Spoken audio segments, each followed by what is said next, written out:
नमस्कार, आप देख रहे हैं न्यूज 18 बिहार झारखंड। मैं आपके साथ लक्ष्मी। बुलेटिन की शुरुआत करेंगे बड़ी खबर के साथ। रांची से बड़ी खबर है जहां पर अपार्टमेंट में आग लगने की खबर सामने आ रही है और आपको बता दें कि आगजनी में बुजुर्ग की मौत हो गई है, जबकि उनकी आपको बता दें कि बुजुर्ग की बहन आगलगी में बुरी तरीके से झुलस गई है।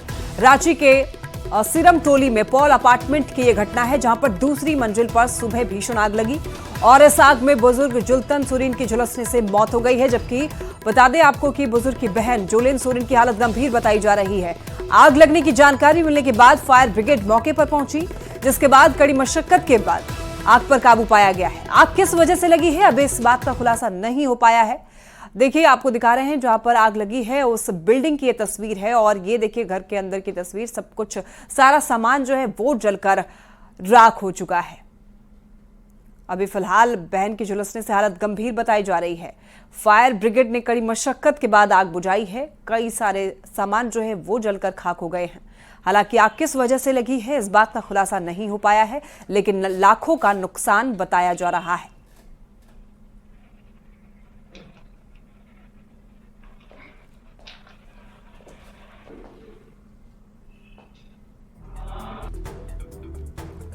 बड़ी खबर गढ़वा से है जहां पर स्वास्थ्य विभाग की बड़ी लापरवाही सामने आई है।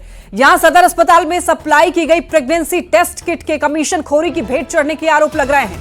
लोगों का आरोप है कि सदर अस्पताल में टेस्ट किट से प्रेगनेंसी की जो जांच की जा रही है उसके नतीजे गलत आ रहे हैं और अब तक 10 से अधिक महिलाएं इस लापरवाही की शिकार हो चुकी हैं। बताया जा रहा है कि एक महिला महीने में 4 बार प्रेगनेंसी जांच कराने पहुंची, जिसमें हर बार उसे नेगेटिव बताया गया, लेकिन जब उसने बाहर जांच कराई तो उसे 4 महीने की गर्भवती होने का पता चला। तो वहीं हीमोग्लोबिन की जांच में भी गड़बड़ी की बात सामने आई है और इस खुलासे के बाद लोगों में नाराजगी दिख रही है। तो वहीं लैब टेक्नीशियन ने वरीय अधिकारी को जानकारी देने के बाद दूसरे किट के जरिए जांच शुरू की है। किट के बारे में हमारे सहयोगी टेक्नीशियन लोग बताए कि किट का रिजल्ट गड़बड़ आ रहा है, कुछ का सही कुछ का गड़बड़ आ रहा है। तो हमने भी देखा तो अपने उच्च पदाधिकारी सर को भी दिखाए और वो किट ले गए, अपने से भी देखे तो बोले कि अभी रोक दिया जाए, नया किट आया है उसी से जांच पहले से हो रहा है। कितना लोगों का जांच गलत हुआ था उस समय 2-4 लोग आया था, तो सही हो गया। हाँ बात सही हो गया सर। तो ऐसे में न्यूज 18 सवाल पूछता है कि सदर अस्पताल में क्यों हुई खराब किट की सप्लाई? गलत नतीजों से मरीज की परेशानी की जिम्मेदारी कौन लेगा? फॉल्टी किट सप्लायर पर कब कार्रवाई होगी? न्यूज 18 सवाल पूछता है। तो ये बड़ी लापरवाही सामने आई है अस्पताल की और इस लापरवाही की वजह से कई महिलाएं जो है वो परेशान हुई, कई बार उनको परेशानियों का सामना करना पड़ा और इसी वजह से न्यूज 18 ये सवाल पूछता है कि आखिर खराब किट की सप्लाई क्यों की गई।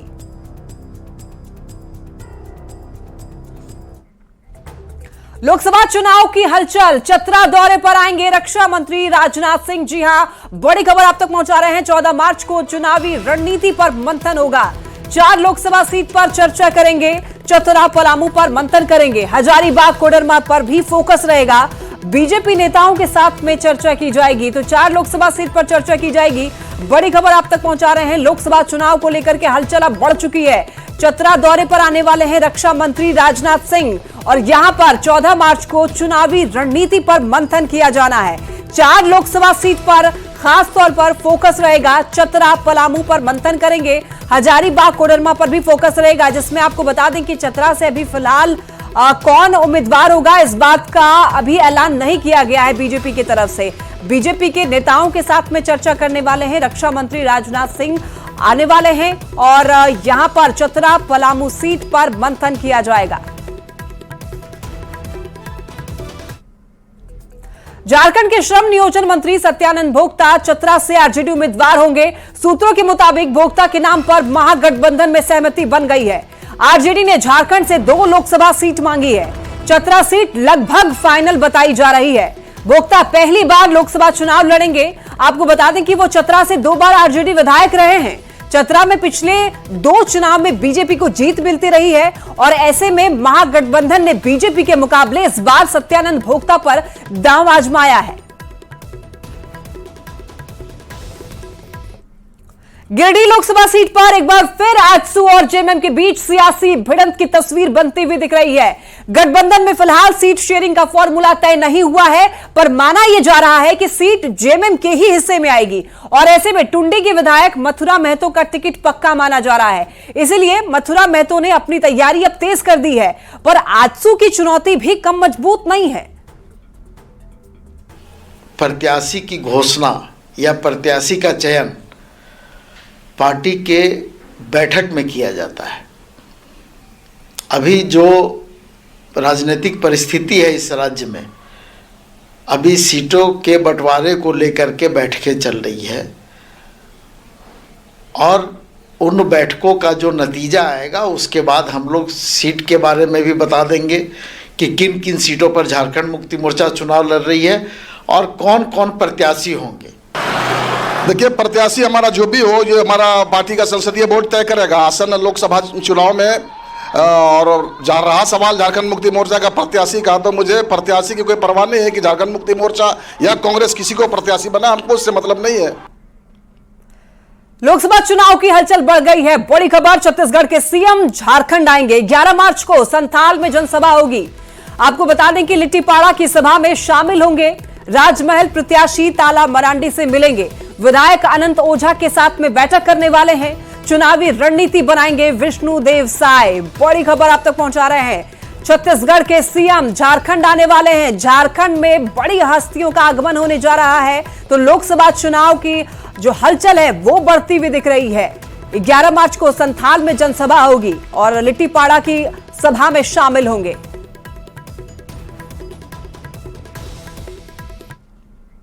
धनबाद में लोकसभा समन्वय समिति की मैराथन मीटिंग में प्रत्याशियों के संभावित नाम पर रायशुमारी हुई। हालांकि किसी नाम पर सहमति नहीं बन सकी, तो ऐसे में संभावित नामों की सूची बंद लिफाफे में कांग्रेस आलाकमान को भेजने का फैसला लिया गया है।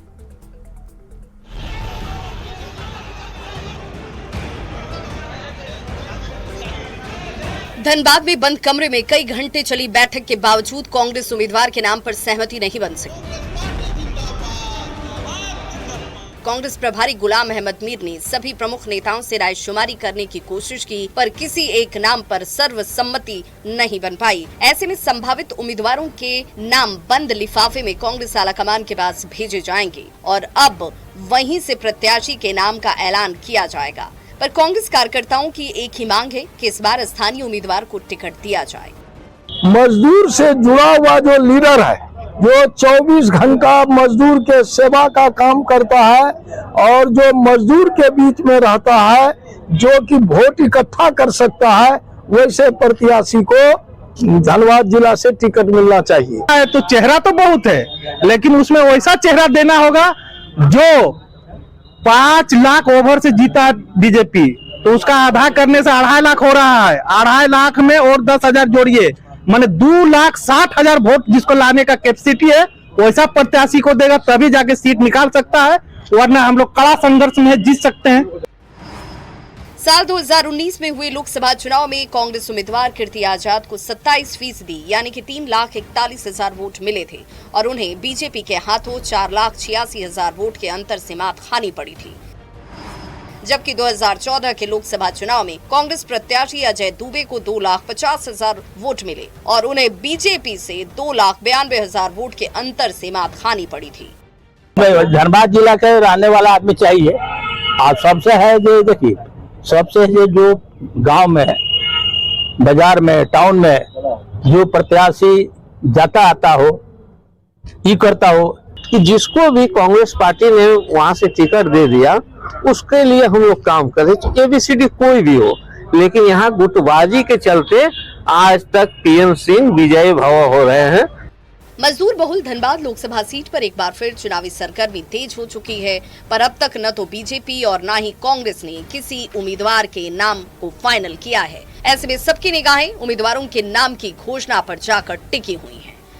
संजय गुप्ता, न्यूज़ 18 धनबाद। कांग्रेस में टिकट को लेकर होड़ मची हुई है। पसंदीदा उम्मीदवार को टिकट दिलाने की मांग को लेकर के कई समर्थक इन दिनों रांची में डेरा डाले हुए हैं। कांग्रेस प्रभारी गुलाम अहमद मीर से मिलने वालों का तांता लगा हुआ है।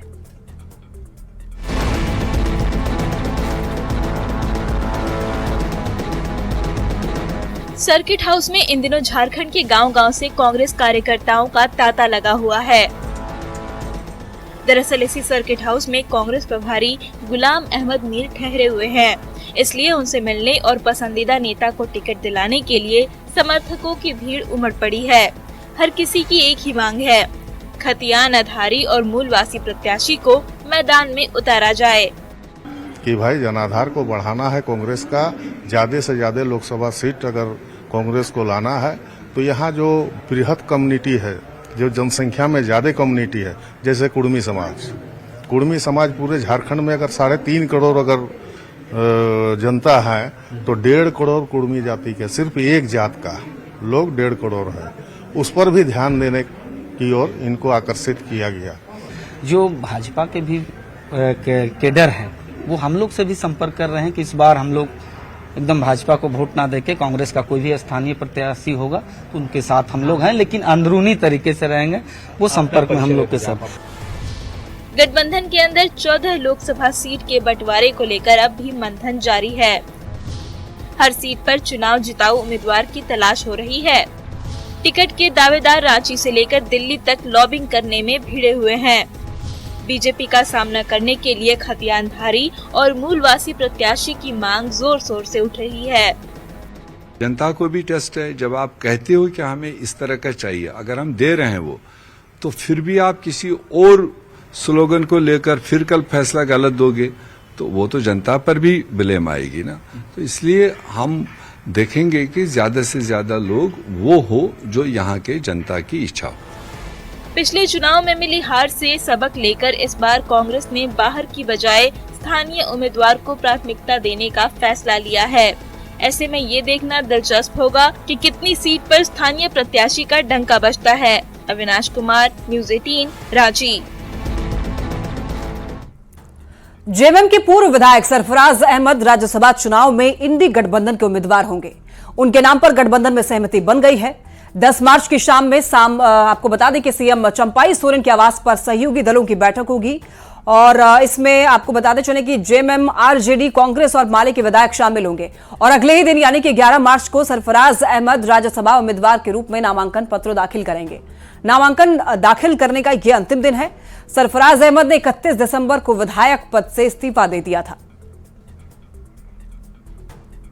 झारखंड में वीआईपी सुरक्षा को लेकर के हुई बैठक में बड़ा फैसला लिया गया है। पूर्व मुख्यमंत्री हेमंत सोरेन की पत्नी कल्पना सोरेन को राज्य सुरक्षा वर्गीकरण समिति ने वाई कैटेगरी की सुरक्षा देने का फैसला लिया है।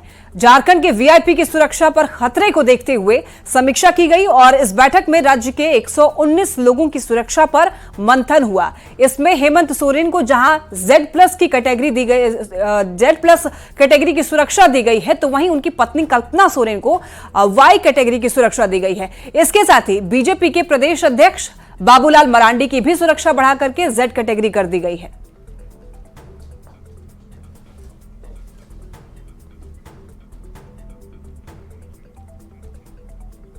वीआईपी सुरक्षा की समीक्षा करते हुए झारखंड सरकार ने कई हस्तियों की सिक्योरिटी को अपग्रेड किया है। इसे लेकर के बीजेपी ने राज्य सरकार पर दोहरी नीति अपनाने का आरोप लगाया है। पार्टी प्रवक्ता ने बताया कि पूर्व मुख्यमंत्री बाबूलाल मरांडी की सुरक्षा को वाई श्रेणी से बढ़ा करके Z सुरक्षा कर दी गई, जबकि भ्रष्टाचार के आरोप में जेल में बंद पूर्व मुख्यमंत्री हेमंत सोरेन को Z+ की सुरक्षा दी गई है। सरकार ने कल्पना सोरेन जी को वाई श्रेणी की सुरक्षा उपलब्ध कराई है। भाई हमें इस पर कोई आपत्ति नहीं। अब कोई खतरे का आभास होता है तभी इस तरीके का निर्णय लिया जाता है, लेकिन अब राज्य सरकार सुरक्षा देने में भी दो तरह के रवैये को कर रही है जो कि बेहद आपत्तिजनक है। बाबूलाल मरांडी जी को वाई स्कॉट की श्रेणी उपलब्ध थी, अब उसे अपग्रेड करके Z किया गया, जबकि पूर्व मुख्यमंत्री हेमंत सोरेन जो भ्रष्टाचार के मामले में जेल में बंद है उनको Z+ की सुरक्षा दी गई। यानी एक जेल में बंद पूर्व मुख्यमंत्री को Z+ की सुरक्षा दी जाती है और जो एक पहला पूर्व मुख्यमंत्री है इस राज्य का, भाजपा का प्रदेश अध्यक्ष है बाबूलाल मरांडी जी, उनको सिर्फ Z की सुरक्षा दी गई। तो ये भेदभाव क्यों? राज्य सरकार आज भी कहीं ना कहीं अपने कार्यों से ये स्पष्ट करती है कि वो सबों को एक समान बिल्कुल नहीं देखती। बड़ी खबर आपको बताएं कि पश्चिम सिंहभूम से आ रही है, जहां पर ओडिशा गई बारात में गाड़ी पलटने से गोई लकीरा के 3 बारातियों की मौत हो गई है और इस घटना के बाद पूरे इलाके में मातम का माहौल है।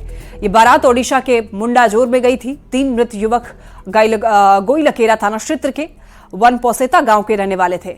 आपको बता दें कि बारात ओडिशा में सुंदरगढ़ जिले के लाठीकाटा में भट्टादार गांव जा रही थी और इस दौरान मुंडाजोर गांव के पास में जीप पलट गई, जिसमें 3 युवक की मौत हो गई।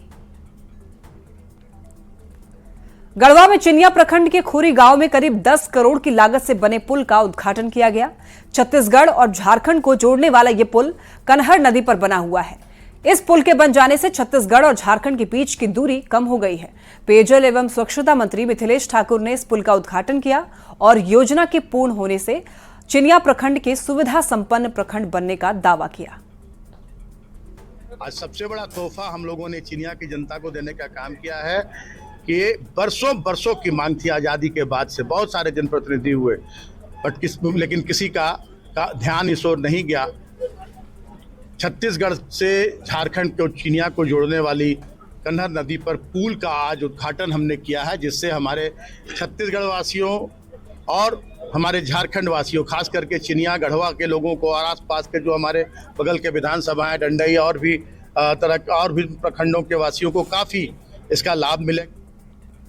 महादेव की नगरी देवघर में महाशिवरात्रि की धूम रही। भगवान भोलेनाथ और आपको बताएं कि माता पार्वती का विवाह देखने के लिए देश के हर राज्य से बड़ी संख्या में शिव भक्त बाबा धाम पहुंचे थे और इस खास मौके पर बाबा वैद्यनाथ की 4 पहर पूजा की गई, जो रात 10 बजे से शुरू होकर के सुबह 3 बजे तक चला। पूजा अर्चना के बाद रोहिणी से लाए गए मोर मुकुट को विधि विधान से बाबा मंदिर के शिखर पर चढ़ाया गया।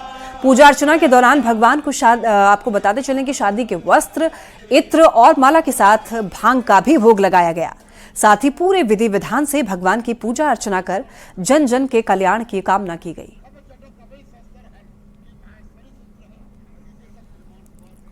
गुमला में महाशिवरात्रि के मौके पर देर रात भव्य शिव बारात निकाली गई। इसमें बीजेपी प्रत्याशी समीर उरांव भी शामिल हुए। समारोह में समीर उरांव का पारंपरिक तरीके से स्वागत किया गया, साथ ही अंगवस्त्र देकर के उनको सम्मानित किया गया। इस दौरान मौजूद लोगों को राज्यसभा सांसद ने महापर्व की शुभकामनाएं दी।